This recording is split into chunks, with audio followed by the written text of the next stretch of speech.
Hello friends, welcome to my YouTube channel.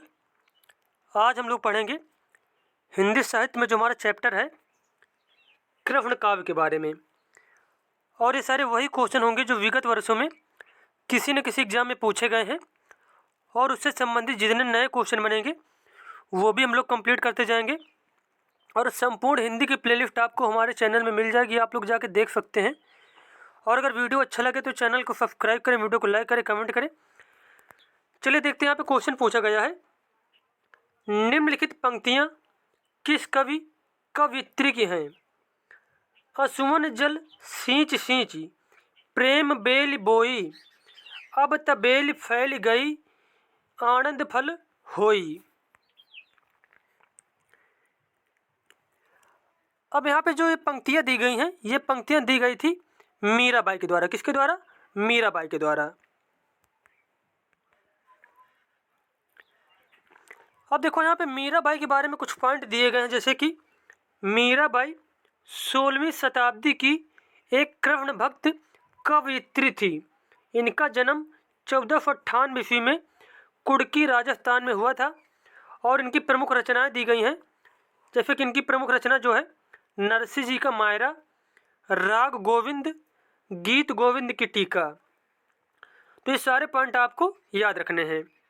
उसके बाद question यहाँ पे पूछा गया है, रसखान कवि किस भाषा के कवि थे? रसखान कवि थे ब्रज भाषा के कवि। कौन सी भाषा के थे? ब्रज भाषा के कवि थे। अब देखो यहाँ पे जो इनकी इंपॉर्टेंट रचनाएं दी गई, जैसे कि सुजान रसखान प्रेम वाटिका, इनकी प्रसिद्ध रचनाएं हैं। कौन कौन सी? सुजान रसखान, उसके बाद प्रेम वाटिका। और एक कृष्ण भक्त कवि थे। इनके काव्य में श्रृंगार रस एवं भक्ति रस दोनों की प्रधानता है। कौन कौन से रस की प्रधानता है इनके काव्य में? श्रृंगार रस और भक्ति रस। उसके बाद यहाँ पे क्वेश्चन पूछा गया है, हेरी मैं तो प्रेम दीवानी, मेरो दर्द न जाने कोई, दर्द की मारी बन बन डोलूं, वैद मिलो नहीं कोई। यह पंक्तियाँ किसकी है? तो ये पंक्तियाँ दी गई थी मीराबाई के द्वारा। किसके द्वारा? मीराबाई के द्वारा। अब देखो यहाँ पे एक पॉइंट दिया गया, बहुत से लोगों को मालूम भी होगा कि जो है मीराबाई के गुरु कौन थे। मीराबाई के गुरु थे संत रैदास, जिनको रविदास भी कहते हैं। उसके बाद क्वेश्चन यहाँ पे पूछा गया है, निम्नलिखित में से कौन सी रचना या रचना संग्रह ब्रज भाषा में है? तो इसका आंसर हो जाएगा रसखान रचनावली। कौन सी रचना? रसखान रचनावली जो है वह ब्रज भाषा में है। और यहाँ पे जो अन्य रचनाएं दी गई हैं, जैसे कि रामचरितमानस, पद्मावत, कबीर ग्रंथावली, इन तीनों की भाषा जो है वो है अवधी भाषा। कौन सी भाषा? अवधी भाषा है। उसके बाद नेक्स्ट क्वेश्चन यहाँ पर पूछा गया है, कृष्ण भक्ति का प्रथम और प्रधान ग्रंथ है। कृष्ण भक्ति का प्रथम और जो प्रधान ग्रंथ है वह गीता। कौन सा ग्रंथ है? गीता।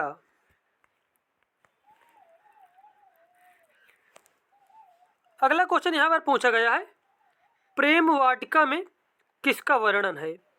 प्रेम वाटिका में किसका वर्णन है? तो इस क्वेश्चन का आंसर हो जाएगा राधा कृष्ण की प्रेम लीला का। किसका? राधा और कृष्ण की प्रेम लीला का वर्णन है प्रेम वाटिका में। और प्रेम वाटिका के रचनाकार कौन है? रसखान है। तो ये भी पॉइंट आपको याद रखना है। उसके बाद यहाँ पे एक पॉइंट और दिया गया है कि जो प्रेम वाटिका है उसमें से 53 दोहा। कितने दोहा हैं? 53 दोहा हैं। अगला क्वेश्चन यहाँ पर पूछा गया है, भ्रमर गीत परंपरा के प्रवर्तक कौन थे?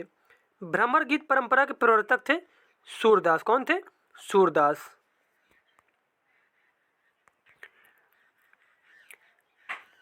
अब देखो यहाँ पे सूरदास के बारे में कुछ पॉइंट बताए गए, जैसे कि सूरदास हिंदी साहित्य के भक्ति काल के महान कवि थे। ये भक्ति काल के सगुण वर्ग के कृष्ण भक्ति शाखा के कवि थे।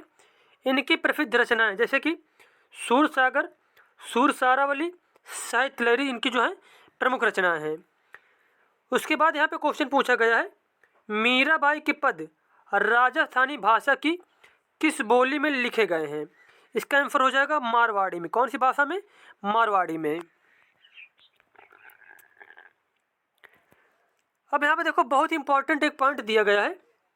राजस्थानी भाषा के अंतर्गत मुख्यतः 4 बोलियां आती हैं। कौन कौन सी? पहली जो है पश्चिमी राजस्थानी, जिसको मारवाड़ी कहते हैं। दूसरी है पूर्वी राजस्थानी, जिसको जयपुरी कहते हैं। तीसरी है उत्तरी राजस्थानी, जिसको मेवाती कहते हैं।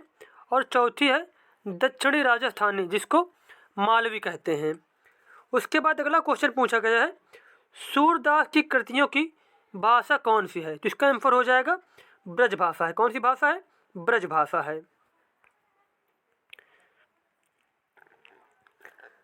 अगला क्वेश्चन पूछा गया है, पुष्टि मार्ग के प्रवर्तक कौन है? पुष्टि मार्ग के प्रवर्तक हैं वल्लभाचार्य। कौन है? वल्लभाचार्य। अब देखो यहाँ पे बताया गया है कि जो पुष्टि मार्ग के प्रवर्तक वल्लभाचार्य हैं। सूरदास कृष्ण भक्ति शाखा के सर्वश्रेष्ठ कवि हैं। रामानुजाचार्य अद्वैतवाद के प्रवर्तक हैं। कृष्णदास अष्टछाप के प्रमुख कवियों में प्रसिद्ध हैं।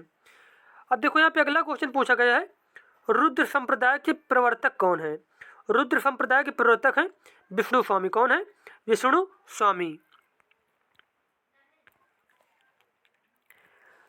अब देखो यहाँ पे बहुत ही ज़्यादा इंपॉर्टेंट पॉइंट बताया गया, जैसे कि इधर संप्रदाय दिया गया है, इधर प्रवर्तक दिया गया। जैसे कि पुष्टि मार्गी संप्रदाय के जो प्रवर्तक थे वो थे वल्लभाचार्य।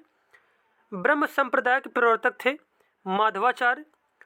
श्री संप्रदाय के प्रवर्तक थे रामानुजाचार्य। सनकादिक संप्रदाय के प्रवर्तक थे निम्बकाचार्य। तो जितने भी पॉइंट दिए गए हैं इनको आप लोग एक नोट से भी बना सकते हो और अच्छे से फिर रिवीजन भी कर सकते हो, या फिर इसको वीडियो को 2-3 बार देखना पड़ेगा, तभी आपको ये सारे पॉइंट याद रहेंगे। उसके बाद यहाँ पे क्वेश्चन पूछा गया है, द्वैताद्वैतवाद। द्वैताद्वैतवाद के प्रवर्तक कौन है? इसका आंसर हो जाएगा निम्बार्क। निम्बार्क जो है द्वैताद्वैतवाद के प्रवर्तक के रूप में जाने जाते हैं। अब देखो यहाँ पे बहुत इंपॉर्टेंट पॉइंट बताया गया, जैसे कि इधर मत दिया गया है, इधर प्रवर्तक दिया गया है। जैसे कि द्वैताद्वैतवाद के प्रवर्तक थे निम्बकाचार्य। अद्वैतवाद के प्रवर्तक थे शंकराचार्य। द्वैतवाद के प्रवर्तक थे माधवाचार्य। शुद्ध द्वैतवाद के प्रवर्तक थे वल्लभाचार्य। विशिष्ट द्वैतवाद के प्रवर्तक थे रामानुजाचार्य। उसके बाद यहाँ पे क्वेश्चन पूछा गया है, नंददास। नंददास इनमें से किस ग्रंथ के लेखक हैं? तो यहाँ पे जो रसमंजरी दिया गया है ग्रंथ, रसमंजरी के लेखक हैं नंददास। अब देखो यहाँ पे कुछ इंपॉर्टेंट पॉइंट दिए गए, जैसे कि नंददास रसमंजरी के लेखक हैं। छत्रसाल दशक के लेखक हैं भूषण। ललित ललाम के लेखक हैं मतीराम। और भाव विलास के लेखक हैं देव। तो ये सभी पॉइंट आप लोग याद रखना। उसके बाद क्वेश्चन पूछा गया है,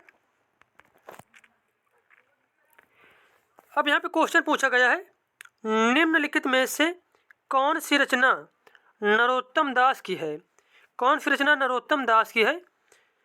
सुदामा चरित, हनुमान नाटक, रुक्मणी मंगल, जानकी मंगल। तो यहाँ पे करेक्ट आंसर हो जाएगा जो सुदामा चरित है, इसके लेखक हैं नरोत्तम दास। अब देखो यहाँ पे कुछ इंपॉर्टेंट रचनाएं दी गई, जैसे कि सुदामा चरित के लेखक हैं नरोत्तम दास। जानकी मंगल के लेखक हैं तुलसीदास। रुक्मणी मंगल के लेखक हैं नंददास। हनुमान नाटक के लेखक हैं आदि कवि हृदयराम। उसके बाद यहाँ पे क्वेश्चन पूछा गया है, इनमें अष्टछाप के कवि कौन नहीं हैं? नंददास, नाभादास, सूरदास या फिर कृष्णदास। तो यहाँ जो नाभादास हैं यह अष्टछाप के कवि के अंतर्गत नहीं आते हैं। अब देखो यहाँ पे बताया गया है, अष्टछाप के प्रमुख जो कवि हैं कुंभन दास, परमानंद दास, कृष्णदास, सूरदास, गोविंद स्वामी, छीत स्वामी, चतुर्भुज दास, नंददास। अष्टछाप के कवियों में सूरदास जी सबसे प्रमुख थे। सूरदास की प्रमुख रचना जैसे कि सूरसागर, सूरसारावली और साहित्य लहरी है। और नाभादास की जो प्रमुख रचना है वो है भक्तमाल। कौन सी? भक्तमाल जो है उसका रचयिता है नाभादास। अब यहाँ पे क्वेश्चन पूछा गया है, इनमें से किस पुस्तक में सूरदास के द्रवणकूट पदों का संग्रह है? सूरदास के द्रवणकूट पदों का संग्रह है साहित्य लहरी में। किसमें? साहित्य लहरी में। अगला क्वेश्चन यहाँ पर पूछा गया है, इनमें से कौन से कवि अष्टछाप में सम्मिलित नहीं है? गोविंद स्वामी, सूरदास, हरिदास, छित स्वामी। तो अब जो हरिदास हैं यह अष्टछाप के कवियों के अंतर्गत नहीं आते हैं। अब देखो यहाँ पे एक बहुत इंपॉर्टेंट पॉइंट दिया गया, जैसे कि अष्टछाप में सम्मिलित 8 कवियों के नाम इस प्रकार हैं, जैसे कि कुंभन दास, सूरदास, परमानंद दास, कृष्णदास, नंददास, चतुर्भुज दास, छित स्वामी और गोविंद स्वामी।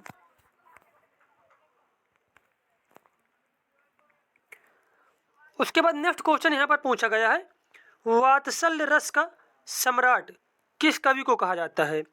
वात्सल्य रस का सम्राट कहा जाता है सूरदास को। किसको? सूरदास को।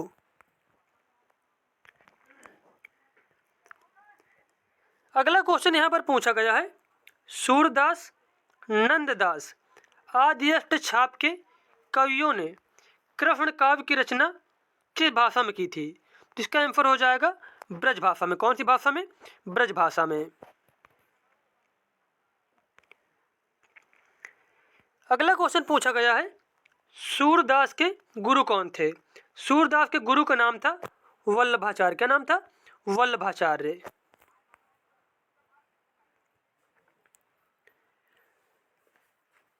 उसके बाद यहाँ पे क्वेश्चन पूछा गया है, पायो जी मैंने राम रतन धन पायो। पायो जी मैंने राम रतन धन पायो किसकी पंक्ति है? तो इसका आंसर हो जाएगा, यह पंक्ति दी थी मीराबाई ने। किसने? मीराबाई ने। उसके बाद नेक्स्ट क्वेश्चन पूछा गया है, मीरा किसे अपना इष्ट देव आराध्य मानती थी? तो इसका आंसर हो जाएगा श्री कृष्ण को। किसको? श्री कृष्ण को। अगला क्वेश्चन पूछा गया है, प्रेम वाटिका के रचनाकार कौन है? प्रेम वाटिका के रचनाकार हैं रसखान।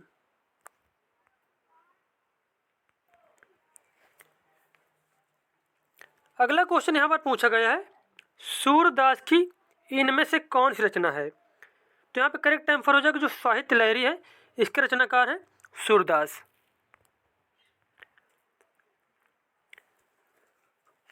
उसके बाद नेक्स्ट क्वेश्चन यहाँ पर पूछा गया है, सुमेल कीजिए। यहाँ पे मैच करना है, जैसे कि सत्यार्थ प्रकाश पुस्तक के लेखक थे स्वामी दयानंद सरस्वती, रामचरितमानस के लेखक है तुलसीदास, सूरसागर के लेखक हो जाएंगे सूरदास और भक्तमाल के लेखक हो जाएंगे नाभादास। कौन?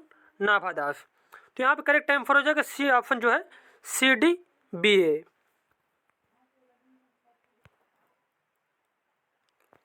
उसके बाद यहाँ पे क्वेश्चन पूछा गया है, बिन गोपाल बैरिन भई कुंजय। बिन गोपाल बैरिन भई कुंजय किस कवि की पंक्ति है? तो यह पंक्ति दी गई थी सूरदास के द्वारा। किसके द्वारा? सूरदास के द्वारा।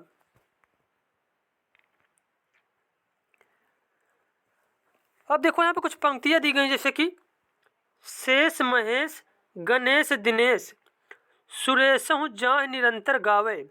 यह पंक्ति दी गई थी रसखान के द्वारा। बदरा बरसे रित में घिर के नित ही अखियाँ उधरी बरसें। यह पंक्ति दी गई थी घनानंद के द्वारा। जोगी मत जाई पाई पर चेरी तेरी हों। यह दिया गया था मीराबाई के द्वारा। यह पंक्ति दी गई थी मीराबाई के द्वारा। उसके बाद नेक्स्ट क्वेश्चन पूछा गया है, मैया मैं नहीं माखन खायो पंक्ति किसने लिखी है? यह पंक्ति लिखी थी सूरदास ने। किसने? सूरदास ने। अब देखो यहाँ पे कुछ और भी इंपॉर्टेंट पंक्तियां दी गई, जैसे कि गुण निर्गुण कहियत नहीं जाके। यह पंक्ति दी गई थी रैदास के द्वारा। विधु न नारी हृदय गति जानी। विधु न नारी हृदय गति जानी। यह पंक्ति दी गई तुलसीदास के द्वारा। वृंदावन को रीझ मनो पहिराई माला। यह पंक्ति दी गई थी नंददास के द्वारा। अगला क्वेश्चन पूछा गया है, निम्नलिखित में भक्ति काल का कवि कौन सा नहीं है? कबीरदास, जायसी, मीरा, दिनकर। तो यहाँ पर जो दिनकर है यह भक्ति काल के कवि नहीं है।